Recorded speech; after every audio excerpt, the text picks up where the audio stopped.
Now for Sandbox Challenge, let's check it out in Canvas here.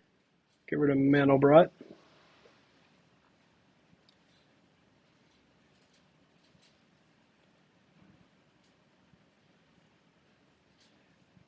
So for the fractals sandbox, oh, there's the picture of the Mandelbrot. And it was somewhere. All right, so there's a dragon file. You can play around with the dragon curve. And then there is a fractal tree, which is basically this simple tree here. Okay.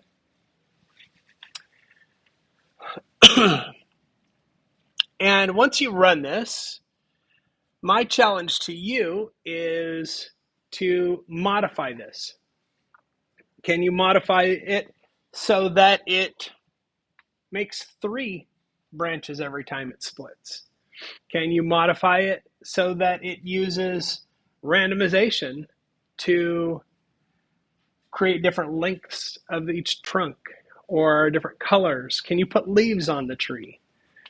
What can you do to make this interesting? So it's mostly an exercise of creative playing around. In my experience, folks seem to like to, that's kind of a cool one. Only 2 people have done this so far, but I like what they did there. So this is an opportunity for you to play around with fractals and with recursion. But play around with this code. It's very simple. I mean, this is basically the whole function here. And see what you can do.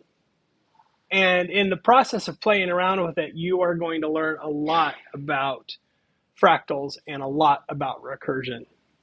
So that is recursion.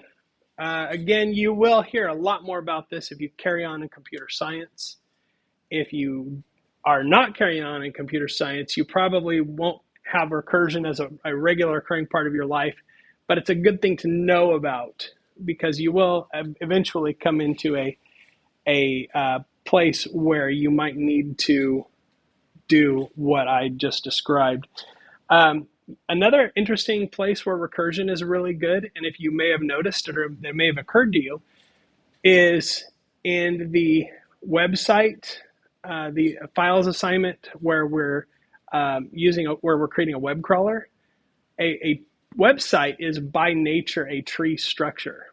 So if instead of processing a list, you're following a hyperlink, you can sort of see how that would be useful, because if you're crawling a website, you don't necessarily know how many levels it is. You don't really know what the shape is or what parts contain more links, that sort of thing. So recursion is a great place to, or a great approach to that assignment if you want to try something that's a little bit more advanced with recursion and applying that. That's a great assignment to do that on. So anyhow, that's it for today.